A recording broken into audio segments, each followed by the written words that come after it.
Bhagavate Vasudevaya. So, I'm going to begin with a series that we're going to be calling Weathering a Storm. It's a phrase I think most people are familiar with, but I've had a lot of requests to sort of address things that people are currently going through with this whole COVID-19 epidemic that we have on our hands, and the amazing effect that it's having on the world and people's economic and social lives, etc. So the talk tonight, I'm titling it, "This Too Shall Pass." This is a very well-known saying that actually is incredibly appropriate. So I'll just open with a few notes I've got here. Julie, a friend from Auckland, I got a communication that came from her, and she's saying that she has noticed that people are really looking for a lot of help online for their anxiety and the uncertainty at this time. And she states, "Everyone I know is stressed and frightened. Some of the things I have noticed that people are battling with are anxiety, isolation, depression, the fear of passing on the virus, uncertainty about the future, separation from loved ones, and just change, this massive change that's overcoming us all." So she had suggested some topics that I might address. One would be overcoming anxiety and depression, how to deal with change, the benefits of meditation, what is fear and how to deal with it, and how to deal with isolation in a changing world. So we'll have I'm thinking I won't do this just once a week on Sunday. Perhaps during the week I'll post one or two shorter talks. And we're also going to be sharing a real simple guided meditation that just, has to do with a lot of deep and relaxed breathing, and then just listening to the spiritual sound. And I'm hoping this will become a tool that maybe you can share with your friends and loved ones and other people to help them in this great time of change. Another very dear friend sent me an email about something that she experienced. She was going to go out for a walk, and she heard this wailing and crying, and she tried to investigate where it was coming from. It was from her neighbor, and she went over to see her and hung over the balcony to talk with her. And the woman was in a somewhat inebriated, intoxicated state, and was just having this monumental meltdown. And she was not terribly coherent, I was told, but she basically managed to voice what the masses of people are going through right now. And that was her identity, that her world had disappeared overnight. So obviously people are going through a lot, and I just thought I would just read something that I read in the New Zealand Herald, and it was in response to, it was an article titled, "We're not just being asked to stay home, it's bigger than that."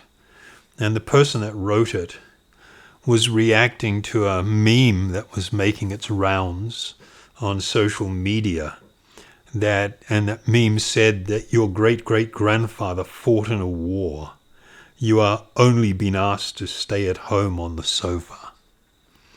And she said that was actually somewhat of a deep fallacy that really continues to be spread, that you're just sitting there on the sofa like there's nothing really going on.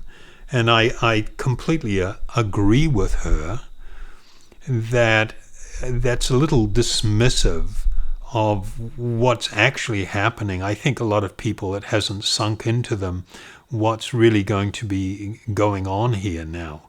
So she wrote that no one is saying that this is worse than fighting a war, but it's also unfair to downplay the magnitude of what we are doing and what has been asked from us. And then she bullet points. We're asking some mums to give birth without their partners, especially if they have other children who cannot be left with anyone else outside of their bubble. We're asking dads to miss seeing the birth of their child. We're asking grandparents to miss out on meeting their grandchildren. We're asking grandchildren to risk never seeing their elderly grandparents again. I don't think it's necessary to explain what that means. We're asking people to cancel weddings with hundreds of thousands of people at home because they've lost their jobs. We're asking people to spend their stays stressing, even more than usual, about how they'll feed their children. We're asking people to potentially die alone, rather than spending their final moments surrounded by loved ones. And we're asking people not to hold funerals for their mum or their dad. We're asking parents in complex custody situations to not see their child for a long time. We're asking grandparents to miss out on their grandchild's first birthday. We're asking immune-compromised people such as cancer sufferers to worry even more about their health. We're asking people to sit at home away from people that they love who might not have long on earth, and we're asking them to come to terms with the fact that there's no date that we can put on their diary for when they'll be able to see that person again. We're asking them to live with a knot in their stomach every hour of their days for an undetermined period of time, at least 4 weeks. The list of individual circumstances is endless, but the bottom line is this: hardly any of us is settling in for a month of Netflix marathons on the sofa, completely carefree and worry-free. So I completely am in agreement with this article that what has been asked of people is something that's very, very tremendous, that we will be facing something that these current generations have never faced. You know, it was not uncommon that in the last century, from the 1900s up to 1950, that the world went through catastrophic changes. We had 2 world wars that practically eliminated many of the major cities of Europe, or caused severe damage. We had people living on rationed food for years in the most difficult situations. We had the Great Depression that brought about monumental suffering. We had the Spanish flu that killed between 20 and 50 million people. Polio epidemics swept the world. There were so many things that happened. And the fact is that we have lived in the last perhaps 60 to 70 years to a large degree, apart from a couple of hiccups, to a large degree free from any of those kind of experiences. And so a lot of people have lost resilience. We have been lulled into living on credit, on living for the day and not really preparing for difficulties that naturally arise in the world. And it's had a tremendous transformation of people's value systems. And so when confronted with this current epidemic, I mean, I was reading about a young girl in England that committed suicide just because she was so fearful of the isolation, of being cut off from everyone. And it's not a good situation when people have become so utterly fragile. So as we go forward, we'll be talking about different things that people can do and things that they can consider to help them not only through this period, for however long that is going to be, and it could be quite an extended period, but to help them in their life in general, to live a more purposeful and meaningful life. And a lot of that will have to do with learning a couple of things. There needs to be a shift, an actual quite major shift in society's values. And in terms of personal practices, we need to engage in more types of activities and forms of thinking that actually contribute in a positive way to life. And to this end, I've made as I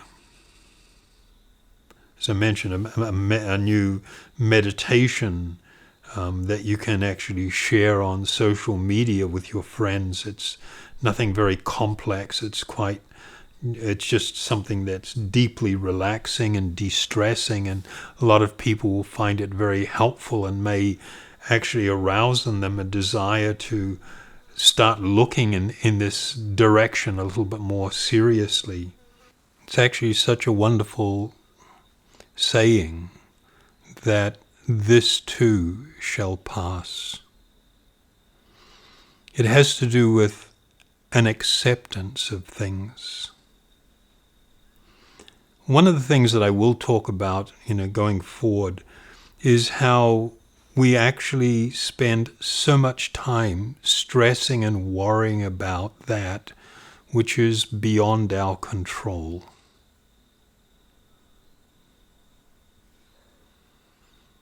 Acceptance is actually, it requires some courage to be able to accept things for what they are. Yes, we can have regrets that I didn't prepare enough, I didn't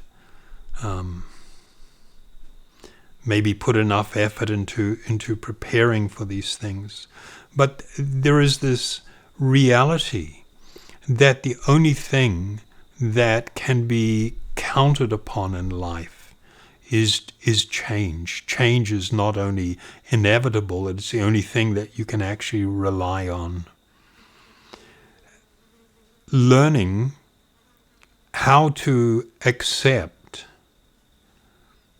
change and to understand that even the most difficult situations, they will pass. And I think that this is something that has become largely lost, particularly in the more developed economies in the Western world. People are not so used to hardship and difficulty that perhaps the majority of the people in the world are used to. And not being able to accept that things may come my way which I cannot control, and to simply do at that time the best that I can do is a really important state of mind to be in.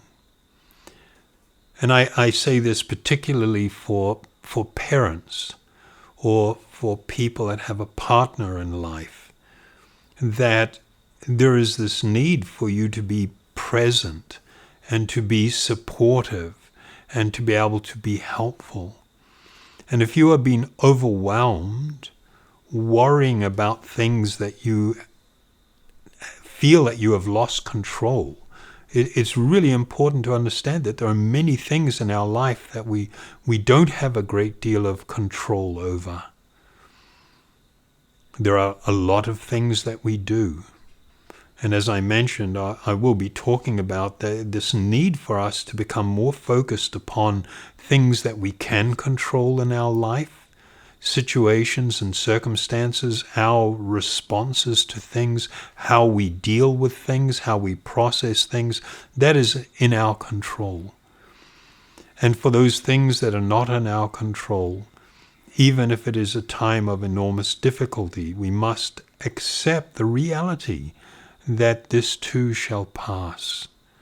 It doesn't mean it will be easy, but simply accepting that reality. It's much like I sometimes advise people that are struggling with depressions that there are going to be at times rather, it's almost like a sailing ship in olden days that was going into bad weather. And they didn't have GPS, they didn't have satellite connections to the internet and weather services, weather predictions. And so they would frequently come across weather situations, storms. And when they arrived, it's not like you could avoid it.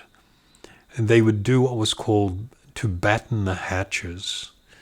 They would tie all of the sails so that they wouldn't be shredded in the wind. And then what they would do is go below deck and close everything up, and they'd put a batten through the hatches so they don't fly open.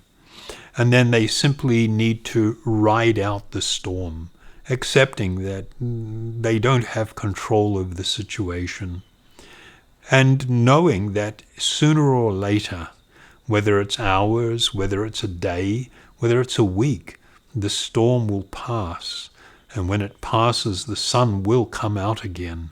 And now it is time to open everything up and to come out on deck and to continue with the voyage. And so I would really like to advise people that first and foremost, there has to be that acceptance. There needs to be an embracing of that in order to make it so that we become a little settled and more accepting of the situation. And now what we should do, instead of putting our time and energy into worrying about the things that are beyond our control, is begin to look at, okay, what is within my control? What can I do? You know, in life, the only thing that we are asked is to do the best that we can do, to simply do the best. That is all that's asked of us. And in different situations, that will be different. Even for ourselves, at different times in our life, that will be different. But if we do the best that we can do, then there is nothing more. There is nothing more to be done. So going forward, we'll try to offer a few maybe brief videos on some of the things that people can do to help them address this. And then perhaps on Sundays at Mantra Night, we can do something a little bit longer. So I hope you are all keeping well. And this is really a time to take advantage of your forced retreat from the world, and to use this time to actually think quite deeply about your life and to practice your meditation and to begin to, with more enthusiasm and focus, to do the things that are really going to make the big differences, that are going to bring about the big internal shifts in our own life. So thank you very much. So we will conclude with chanting the Gopala Govindarama Madana Mohana mantra.